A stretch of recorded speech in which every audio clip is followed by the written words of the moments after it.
habla su amigo Julio César Gómez. Bienvenidos nuevamente a su programa Vela TV. Estoy otra vez aquí con mi amiga Adriana Rangel, a quien estimo mucho. El día de hoy vamos a hablar de un tema muy polémico que es el feminismo a lo largo de la historia, la lucha de los derechos humanos de la mujer. Y es que no sé si sabían, pero en algún momento de la historia las mujeres no podían hablar ni siquiera en público. Imagínense ustedes qué impactante.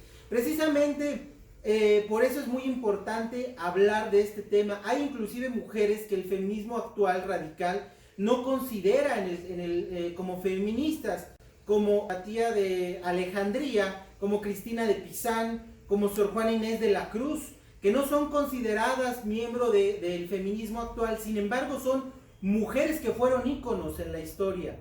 Creo que lo que yo observo es que finalmente nosotras somos participantes constantes de la construcción de la historia, pero a lo largo de la misma se ha omitido en muchos sentidos. Cuando tú buscas mujeres en la historia, vas a encontrar a muy pocas que de alguna forma son reconocidas. Y tenemos, por ejemplo, a Cleopatra, tenemos a mujeres muy importantes a lo largo de la historia. Sin embargo, no siempre se ha tomado en cuenta su contribución. Vemos también, por ejemplo, a la esposa de Albert Einstein, que ella finalmente redactaba y le ayudaba. Ella también era física y matemática, pero curiosamente Albert Einstein le decía que no podía poner su nombre porque entonces no iba a ser reconocido el trabajo que ellos estaban haciendo. Una mujer para mí, en lo personal, muy noble, que sí pidió que se le reconociera su contribución a la hora de hacer justamente los trabajos. Pero cosas así han pasado a lo largo de la historia, de mujeres que en el Imperio Romano participaron. Y fíjate que curiosamente las sociedades nórdicas en particular son de las sociedades que más le permitían a las mujeres participar. Participaban en política, participaban en guerra, pero también eran propietarias, porque por ejemplo en el Reino Unido, lo que hoy conocemos como Reino Unido, las mujeres no tenían derecho a la propiedad. Hablamos de una lucha constante por los derechos básicos de las mujeres. Sin embargo, como lucha como tal, empezamos con la conferencia que se hizo de los derechos de las mujeres en 1848. Y se toma esta como la primera ola, y ahorita vamos a platicar por qué tiene ese contexto de olas. Este movimiento se inspiraron en las mujeres de la Revolución Francesa, que por primera vez pidieron que dentro de este mismo escrito que se estaba haciendo, que iba a ser la Constitución francesa, pudieran ellas tener el derecho a ser ciudadanas. Y quiero que sepas que no fueron contempladas, ¿no? A pesar de que hicieron todo un movimiento, les costó ser reconocidas. Pero estos movimientos que ha habido de mujeres son complejos, que nos daría para un programa completo. Lo que queremos es dar este contexto para llegar a un punto que justamente será el que platiquemos. Es bien importante lo que decías, que hay sociedades antiguas, por ejemplo también las culturas prehispánicas tenían en el gobierno una figura que se llamaba Cihuacóatl. Sigua, que viene de mujer, y Coat, que viene de ser, que era el cargo, uno de los cargos más importantes, el segundo cargo después del Tlatoani más importante. Es decir, hay culturas antiguas que sí le daban esta representación, este poder a la mujer, así como tú mencionaste los nórdicos.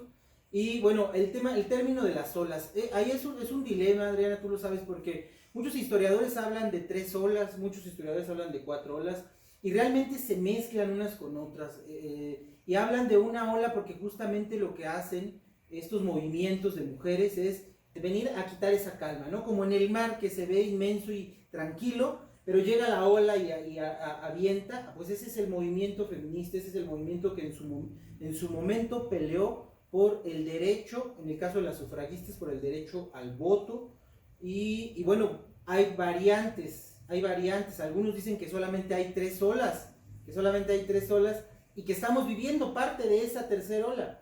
En el caso, por ejemplo, de entre la primera y la segunda ola hay un personaje muy importante que marca la historia, que se llama Simone de Beauvoir, que es en su libro El segundo sexo, donde habla de que la mujer no se nace sino se hace, da pie a lo que hoy conocemos como la ideología de género, que como bien saben la mayoría de los que nos está viendo, pues busca la destrucción de las familias y habla completamente de una infinidad de sexos, de géneros y unas cuestiones que, bueno, ya nada tienen que ver con la defensa de los derechos humanos de la mujer. Y pues justamente partiendo de esta primera mención de los derechos de las mujeres, como te decía yo, en 1948, tenemos ahí marcada lo que llaman la primera ola. Tenían justamente lo que ellas querían, que entendían como era el derecho a votar, porque desde ese momento ellas iban a poder reconocer los demás derechos. El término ola lo hace Martha Whitman en su escrito en 1968 para el New York Times, cuando ella en este escrito hace la unión de esta primera ola con lo que ella llama la segunda ola, que habíamos platicado tú y yo al respecto de estas nuevas corrientes que empezaron desde 1920 hasta 1960.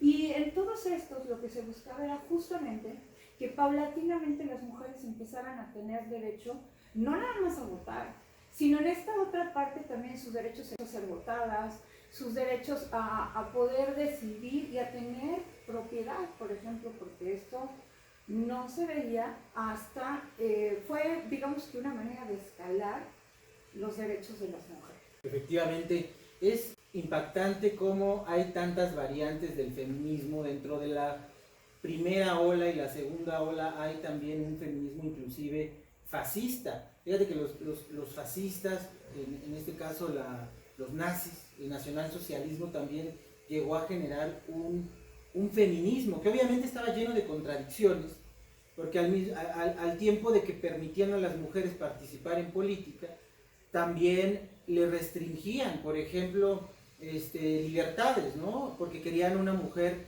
que fuera ama de casa, que estuviera dedicada a la familia, le permitían participar en política, pero en temas sociales, en eventos sociales, es decir, no a lo mejor una participación en un cargo público o hablar en público. Entonces, en Inglaterra, por ejemplo, también se da el caso que las primeras mujeres que organizaron movimientos por ellas mismas, es decir, que fueron líderes de un movimiento político, fueron feministas fascistas en la Gran Bretaña. Imagínate, es impactante cómo el feminismo empezó a tener tantas variantes, y muchos dicen que eso es parte de que haya empezado a decaer, porque llegó el momento que hubo feminismo, ecofeminismo, feministas a favor de la pornografía, en contra de la pornografía, feministas por la ecología, bueno, una cantidad inmensa, enriquecedora en algunos casos, en otros casos pues que no tienen mucho sentido, pero que al final son parte de la historia de la mujer. Y fíjate que, bueno, la idea de tomar este tema era justamente el poder hacer este análisis, que es importante, muy importante, la lucha de las mujeres a lo largo de la historia, que el feminismo fue fundamental y crucial para poder obtener derechos humanos, que si bien las constituciones, fíjate, constituciones como la francesa, constituciones como la de los Estados Unidos, constituciones como la mexicana, pudieran contemplar los derechos de, digamos, los ciudadanos que nacen en ese país, pero curiosamente las mujeres ni siquiera se les catalogaba como tal. Y esto de alguna manera hizo que el enfoque de las mujeres fuera justamente pelear por sus derechos y tener algunas otras corrientes como el abolir la esclavitud, que también fue un tema importante en los Estados Unidos porque muchas mujeres negras hicieron todo un movimiento para la abolición de la esclavitud. Fueron ellas de las principales luchadoras por tener no solamente un tema de condición de raza, ni de clase social, ni de color de piel, ni de estudios, sino que pudiera tomarse íntegramente a todas las mujeres. Pero había un movimiento también muy curioso que hicieron también en Estados Unidos, y digo curioso porque se habla poco de él, que es el movimiento de la templanza, donde las mujeres pedían que se prohibiera la venta de alcohol por lo que les repercutía en casa. O sea, la violencia que se generaba en casa, estoy hablando de los años entre 1820 a 1835, que se hizo un movimiento muy importante y que eso dio base para otros movimientos como los conocemos hasta hoy. Desafortunadamente, a lo que queremos llegar es que nosotros, preocupados por el tema justamente de los valores, la vida, la familia, hoy estamos viviendo un feminismo que por lo menos yo sí lo voy a decir abiertamente, en lo personal no me representa, porque yo no creo que en este tiempo, después de haber costado tanto, podamos pensar que hoy el hombre es el enemigo. O sea, este feminismo radical, donde el de tu derecho es todavía superior al del hombre, donde el hombre es el enemigo, entonces, ¿qué es lo que busca? Pues destrozar justamente la base de nuestra sociedad. ¿Por qué? Porque finalmente, si bien el hombre y la mujer biológicamente somos diferentes, tenemos los mismos derechos, pero curiosamente también a ustedes les duele, también ustedes lloran, también ustedes son maltratados. Entonces tendríamos que cambiar ese concepto de que somos dos cosas separadas y darnos cuenta que somos seres humanos, que sentimos, pensamos y que también necesitamos amor. Es importante que sepamos, como tú lo decías bien, que hay somos diferentes, hombres y mujeres somos diferentes, y esa diferencia nos hace complementarios. Sin embargo, como tú bien lo dices, tristemente el feminismo actual pues nos quiere completamente hacer que peleemos unos a otros. Lo que debemos de saber es que el ser diferentes tampoco nos hace desiguales. También creo que los hombres que nos están viendo tienen que saber eso.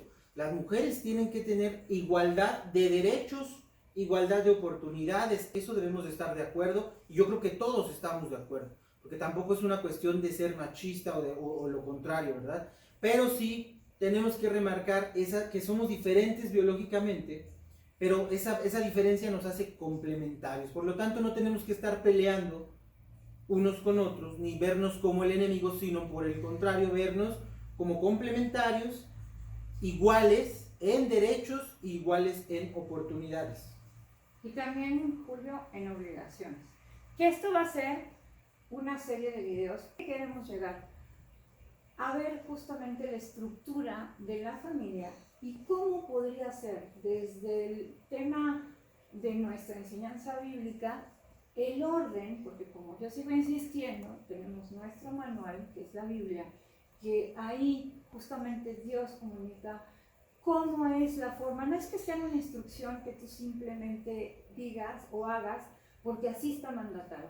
No, por el contrario, lo que busca Dios es darnos justamente este manual para que nosotros con nuestro libre albedrío tengamos ese conocimiento y podamos aplicarlo y ajustarlo a nuestras familias. Hay enseñanzas muy importantes que aplican desde aquel momento que se escribieron hasta el día de hoy.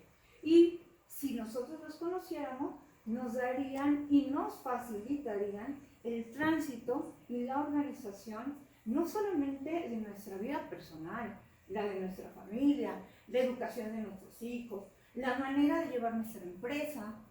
Por esa razón, vamos a empezar con otro tema que justamente tiene que ver esto de que no estamos peleados como sexo, sino finalmente cómo organizar una vida familiar feliz dentro del contexto de la palabra de Dios.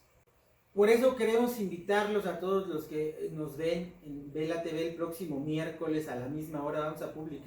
Vamos a tener un nuevo video donde vamos a desmenuzar qué dice la Biblia, como ya bien lo decía Adriana, que es donde tenemos que basarnos nosotros que buscamos los valores. ¿Qué dice cada parte? ¿Cuál es el lugar de cada miembro de la familia? El padre, la madre. Hay que ver cada uno y entonces buscar la manera de nosotros unir al hombre y a la mujer y no dividir. Eso es lo que queremos, precisamente por eso estamos hablando de este tema. Pues te agradezco mucho, Adriana, que hayas estado, como siempre, el día de hoy, dándonos tus conocimientos. Y pues el miércoles, por favor, no dejen de sintonizarnos otra vez. Muchas gracias, Julio, por compartir conmigo este espacio, porque los dos vamos desde cada uno de cada quien desde su pensamiento, construyendo este componente de la vida y la familia. Y también vamos a hablar en otro tema también de las mujeres justamente en política. ¿Por qué razón?